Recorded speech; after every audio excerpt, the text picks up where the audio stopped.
So, dear Sergey, welcome to the second hour. You can continue.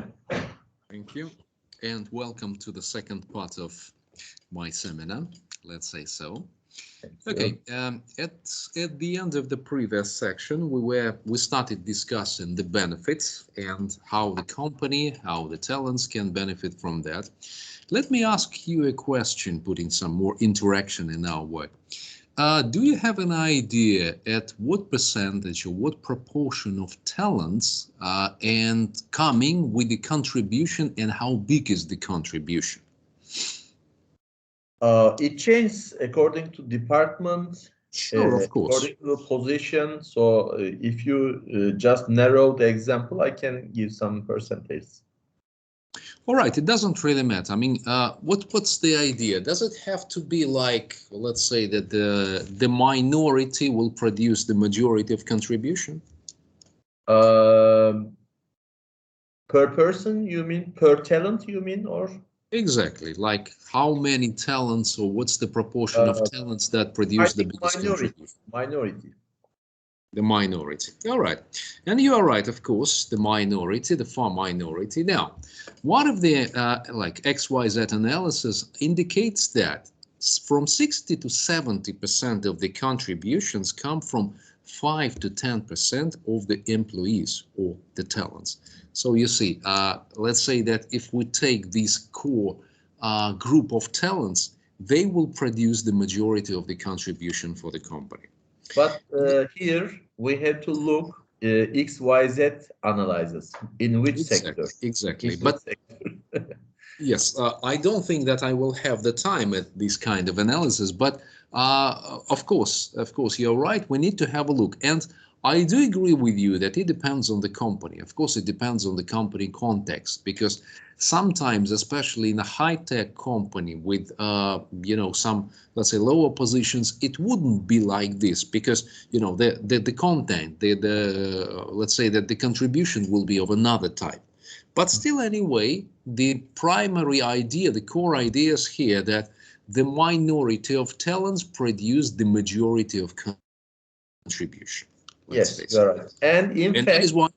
And if we look from a reverse angle, dear Sergey, if the company mostly be successful with the majority benefits coming from the talents, this means there will be a dependency to talents. And when they leave, what will be the company do? Okay. So as company, they must always have the control, directly or indirectly. If they lose that control, then, and if they miss their talent, what will be the next step? Okay. Well, they will. That's why I said minority, but of course, majority. I can always say give answer as majority, but I think the company mustn't be too dependent to the talents, as far as I can guess. I do agree with you, but I guess that what you are discussing now is just a little bit further with the development of time management. Now I'm looking at, let's say, that the value of the talent and why talent is so beneficial for the company. So this is how the company could have a serious look at, let's say, at their talents and treat them the proper way. Why? Because generally, if they focus on talent management, for companies, it's going to be very much beneficial. Why it is important? Why it is, let's say, important to transfer your traditional perception of a worker and start treating that as a talent? Why it is so? Because the company will benefit that. Now, let me continue speaking about benefits. For example, for achieving those benefits, we need to come up with the management behavior transformation. It's, as we have already said, we need to start treating talents like customers, which will change the role of employees and the managers. Their type of relationship will change in this case. So, manager now, it becomes the supplier of joyful work for customers called talents. This is how we're going to transform the system. Again, as we said, that the talent management system has to be an attraction for identifying and for keeping talents. Of course, there will be some, let's say, non-talents in the company. I'm not saying that all the workers, all the personnel will be identified as talents. No. Later on, if by the end of the lesson I have time, I will show you the configuration, the type of a diagram, the scorecard, which according to the results will give the status, the talent or no talent or just an average person. So, but in this case, if this system is being introduced, the non-talents will aspire to become talents. Why?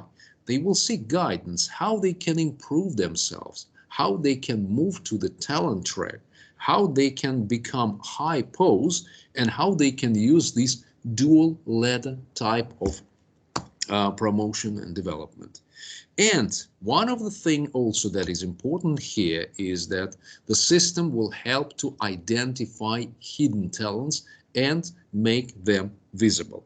For example, there is a notion silent talents, and silent talents in this case will feel safe in coming forward. All right, so let me continue. Also, we have some more benefits, and of course, the benefits can be mutual. I'm not saying that only organization or the establishment can benefit. Of course, all the players will benefit that, and not also, I mean, in this type of relationship like the company and the talent, they're not only the two beneficial parties, but also, let's say, external customers will benefit from that. And of course, I guess that this is quite clear. In this case, external talents will be knocking at the door to get in because they will see the potential, this talent management system in the companies that is working as the magnet. Again, it is very close to the strong employer brand. Here, creating the talent pool among practitioners and managers will be helpful, as the reputation for being the best place of worker will start to exist. In this case, increasing your talent pool becomes, let's say, that's a critical idea, critical notion, especially in the context of talent war or war for talents, let's say. So that's the notion that appeared a few years ago, and I guess that I have already talked about that. Later on, I will give some more ideas. The thing is that talents usually they understand their prospects, they understand their strength, and they can easily go to the rival, they can easily change, or they can easily go anywhere. In this case, trying to identify them and trying to spot them and attract them becomes a really, really great idea for the company. So being first and catching the best talents is a critical point. Nowadays, if you look at American high-tech companies, they are struggling. They are struggling to find those software engineers and computer programmers from Russia, from India, from China, and this is a highly developed competition for them. Why? Because those people are coming from, let's say, different type of mentality, different society, and most of the time, in their work with their executing their work functions, they come up with non-standard approach, with alternative decision, alternative solution. And this is what is probably the most valuable for the companies. So this is how they can benefit also from talents nowadays, especially in the high-tech, highly developing, or also developing all the time type of industry. Now, let me continue with attracting. Dear Sergey, I want to ask one question. Okay. What about disadvantages? We will speak about disadvantages, of course. I guess that later on, when treating talents, disadvantages, can you be more specific? Disadvantages of what? Okay. Okay, I'll try to answer your question if you specify what sort of disadvantages you for example, if you go back one slide before, period, I can see one disadvantage. Talents can go anywhere, anytime. Exactly. This is one potential disadvantage. This is the situation, let me say so. This is the situation that the company has to take into consideration. When I say that we need to set the talent management system, why? Because this is the system that will deal with this kind of situation.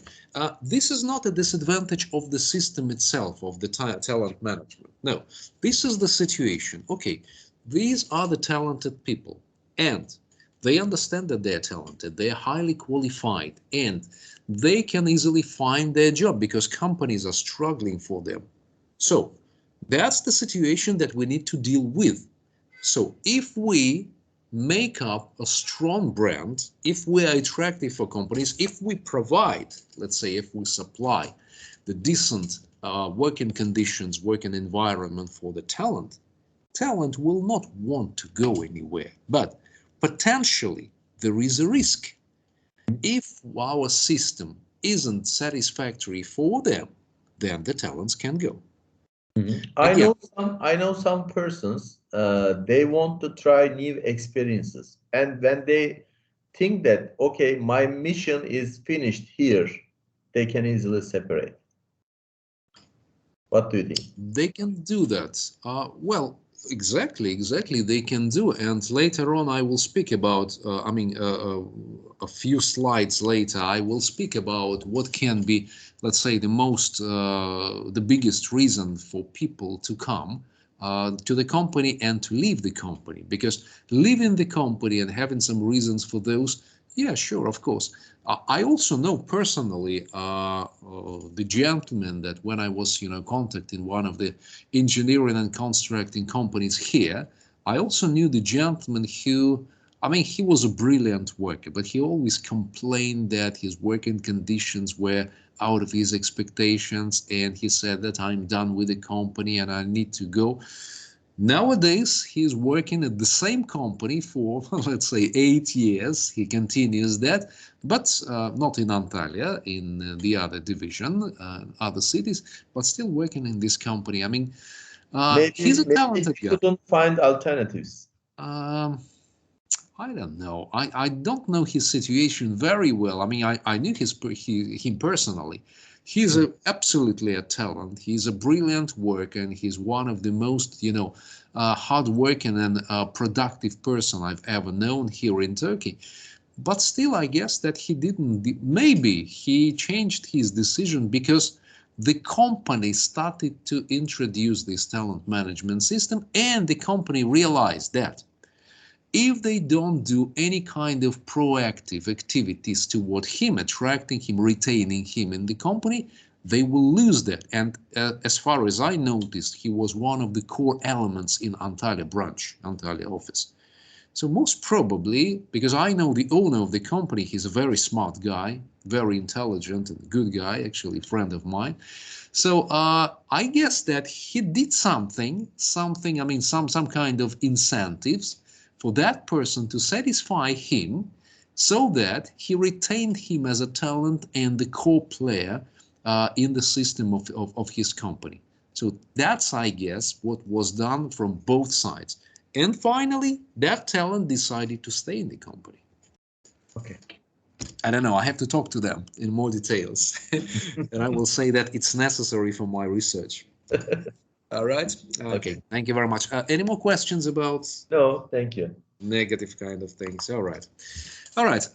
We said that attracting talents, and you have correctly said that attracting talents has to be one of the primary concerns of any organization that is dealing with, people out there.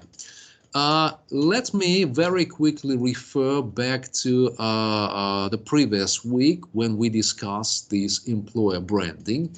And in some more details, I have already described some of the things. Unfortunately, I haven't completed because it was a huge presentation, a huge discussion. But what I'm thinking about, I'm going to do this kind of lecture and put that on YouTube. So if those people who are interested in that, they can go there and listen to the complete version. So the company's primary task and most critical one for attracting talents is to build this kind of attractive brand that will speak for itself. Why? Because talents are not working for money only. I mean, if we speak about ordinary, let's say average people, yeah, yes, but mainly, just to get in their salaries, they're working for, paying their bills and so on. But if we speak about talents, those people who have high potential, those who have high qualification, their reasons for work is different. And as stated here, talents work for the joy of work. They need to feel this sort of satisfaction from what they do. They need to feel their contribution and to see how their contribution is recognized and rewarded. That's a very interesting thing and very necessary for companies. So we say that, of course, the talents, they need compensation for their contribution. And the compensation is a tangible measure of how the organization can value their contribution. But in this case, let me say that the compensation wouldn't be only the tangible one. I mean, and it's not only about money at all. Money is just one of the element, one of the component. And if we have a look at another slide, we will see, of course, that money is important element, but this is a maintenance factor and not a motivating factor. I guess that companies, especially here, they usually pay some money, which is, for the industry standards is going to be good, but for talents, for those people who are seeking, let's say, their impression of their contribution and using of their contribution, money is going to be mainly a maintenance factor, but not a motivating one. Okay, then, let me speak about what is going to be one of the biggest problems. Now, the talent shortage nowadays is one of the biggest obstacles to growth, and overcoming it for companies means that they will achieve a huge strategic advantage. Exactly, as going back to my example with those computer software, computer engineers, especially American high-tech companies, they are seeking them all throughout the world. In Russia or in former Soviet Union, in India, in China, in Japan, in many countries, they try to attract those talents. Why? Because that's about the strategic advantage. This is how they can use them later on. And nowadays in Turkey, I think 1 or 2 months ago, our Turkish government invited lots of young ones for computer-related jobs. I think there was a huge request, over 1,000 or 1 million people. But they must be young, they must have an interest towards computer-related works. So there is a new investment opportunity, recruitment opportunity for young ones in Turkey, and one of our ministry is nowadays working on that, as far as I follow from the news. Good idea. It means that the government is thinking strategically about what they're going to do tomorrow and in a few years later, because nowadays computer related, activity is very much demanded out in this world. And of course, as they attract young specialists, young brains, they can compete for ideas. And as I said, non-standard approach, alternative solutions, and this is going to be quite beneficial. So I guess that the government nowadays had a very, very strategic investment. Yeah. Okay, we talked about money, but this is the fact that is proven in different environments, but money alone won't attract talents. Paying a good salary is good, especially, for talent, but this is just a compensation. And generally, it doesn't affect that much on talent's decision whether to stay or to move the other way. Now, talented people mainly want to be part of the organization in which they believe and which that excites them. So, generally, they want to share the same values, the same ideas. They have to understand that they are included in the process of this kind of common success achievement. And they're doing something which goes far beyond just the material compensation of their contribution. This is quite important also.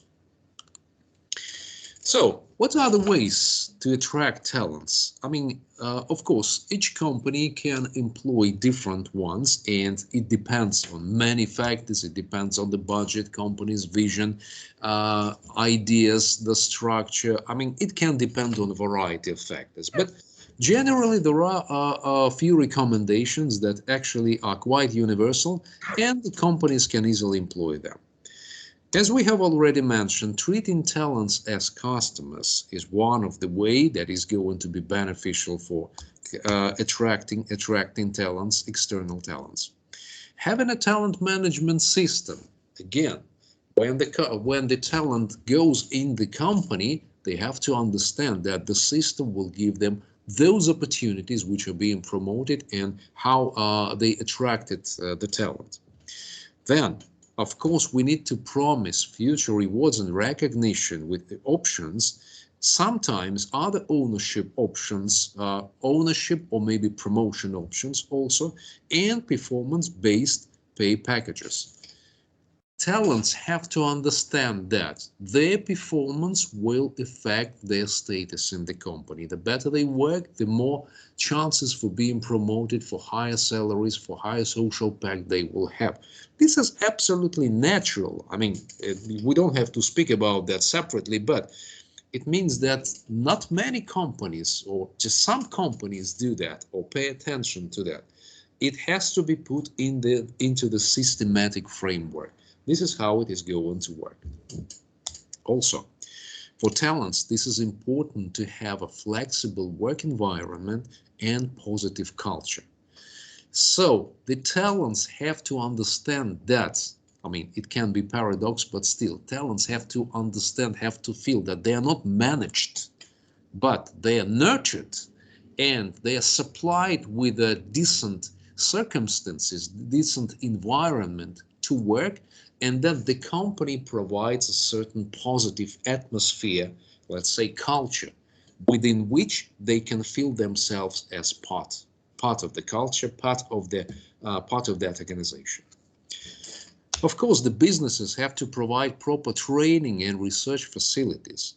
Again, flexibility here in this aspect is quite important. If nowadays, I know that many employers, especially when they do their advertising, they are seeking for talents with experience. Some of them define 2-year experience, 5-year experience, and some of them are very strict with that. But if you come with fresh ideas, if you are as a talent are very contributive, and just very small training will be enough for you to be included and to do your functions very well, why not doing that? This is how you invest in the talent, and this is how the company will benefit that. No, they're absolutely strict. Okay, you have to have like at least 5 or 6 years experience in this context, and that's it. If you don't have it, the door is closed. I don't think that this is the right thing, and many companies nowadays are changing and transferring their views on this kind of work experience. Experience is something that you can get from, let's say, regular executing those functions. Of course, sometimes you will need some time, but it doesn't have to be years to, let's say, master the functions which are included in the company. Guys, we are not building a spaceship, okay? This is just, let's say, that the market and the human resource environment, you can study that within, let's say, a couple of months. Okay, so the practice visionary management and leadership, of course, is also the necessary thing, especially for attracting talents nowadays when the talent shortage is out there. And of course, conducting performance reviews and succession planning, and the programs that will be rewarding and stimulating talents for their brilliant performance. If there is anything else, I mean, in the ways to attract talents, please feel free to share your ideas now. Okay. If there is anything you would like to comment or you would like to add to these ways, please welcome. Maybe towards recruiting talents, we can also benchmark. We can think benchmarking technique. I mean, we can look to the successful companies in terms of talent management, and we can benchmark their processes if there is a need.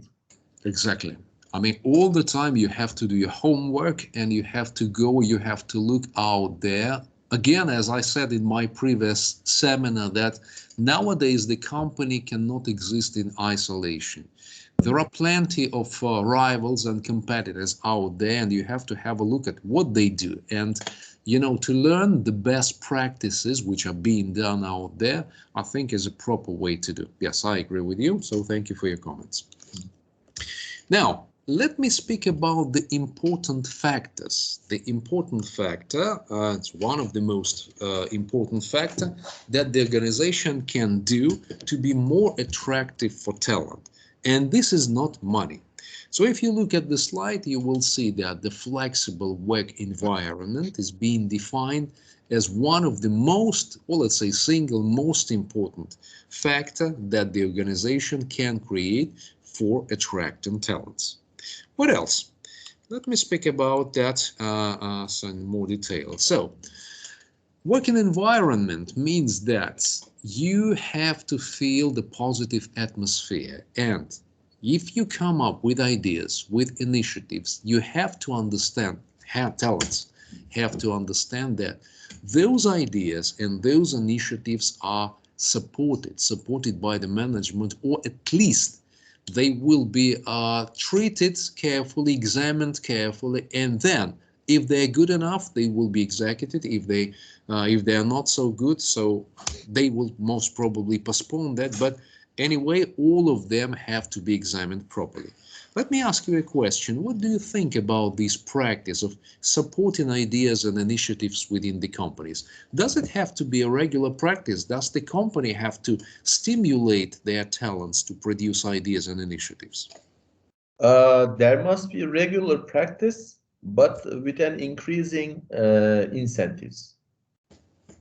So, in this case, one more question, because you are, as a practitioner, have much more information than I do. Here in Turkey, why this practice is quite rare, and the companies, actually, the top management, isn't involved that much in supporting ideas and initiatives, especially from low level. Because most of the managers think that they know the best. They don't need any ideas, and sometimes they can see the talents as a risk for their future development. They don't want to lose their chairs. That's why. I was trying to reach here in Antalya, you know, in my, relationship with one of the hotels. I was trying to reach one of the stakeholders, saying that I have an interesting project for him, and that's the one that I also shared with you. And I said that, okay, I want to reach them and I want to talk. I think that this is going to be an interesting idea. And, you know, the manager who was, contacting and talking to me, he says that, no, this stakeholder doesn't want anyone to come up with any ideas. He has specially designed people, or specially tailored people for producing ideas, and he doesn't think that any other people can produce those ideas that he's going to pay attention at. Mm-hmm. That's what it is. I don't know. This is life. All right. Now, keeping talents. Keeping talents is the core question. Okay, imagine that you have attracted a talent. The talent is now with you. And what do we have to do? Do we need to do any activity to keep them?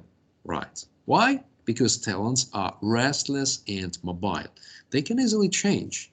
You have correctly said that this is a potential risk. Exactly. The company has to understand that this is the risk. One of the ways to keep talents happy is to treat them like customers. Again, providing a flexible and very stimulating work environment, another thing. Incentives and stimulating rewards and recognitions of their contribution. Of course, these are the means that have to be done here. Why? Because talents, or the companies, let's say the companies have to focus on the loyalty of those talents. So loyalty is quite important. And customer loyalty, or let's say talent loyalty, is created by providing ongoing services beyond the initial purchase. It's coming from the marketing. right? Mhm. And here we can substitute the word customer and the word purchase. So we have to understand that nurturing the loyalty of talented people is absolutely necessary thing for businesses, for organizations, which are aiming at keeping customers, keeping talents in the company. I guess that my time is up Yes, right you are now. right. So So let's 10 give a minutes, second break. 10 minutes. 10 minutes break. See you in Yeah. 10 minutes. Okay, see you. See you.